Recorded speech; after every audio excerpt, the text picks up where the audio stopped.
what is the biggest misconception about mm, um, some nutrition?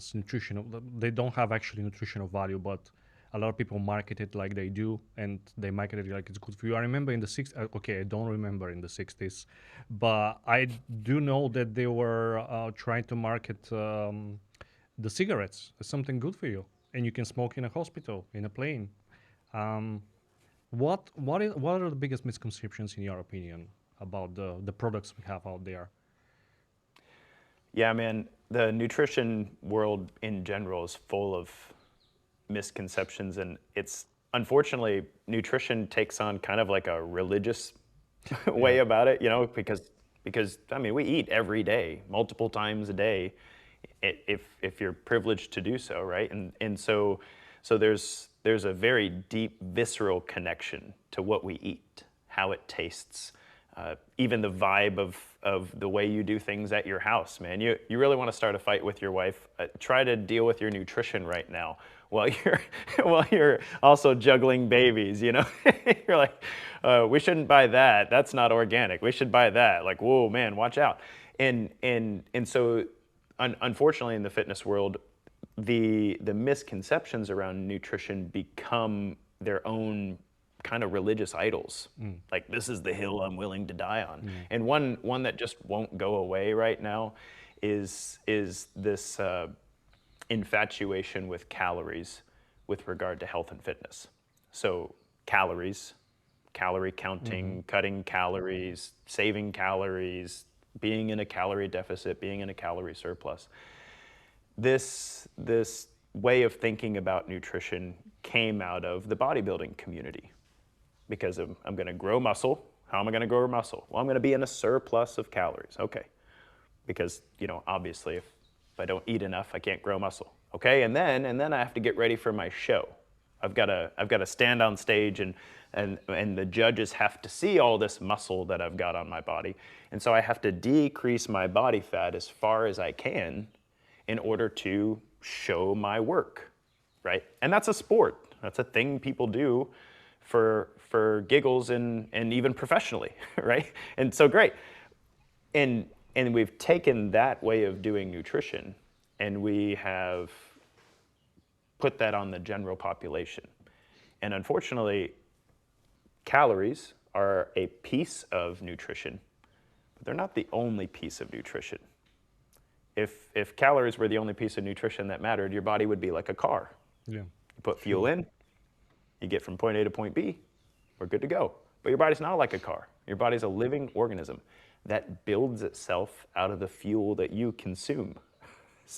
So there's energy in your food for sure, but there's also nutrients. There's also messengers for your genetics that tell your body about how to adapt.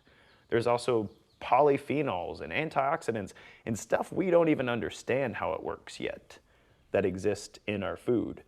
And so I work with people on a regular basis, both elite operators and just the general population, who say, I want to get healthier, or I want to get faster, or I want to get stronger, or I want to lose body fat.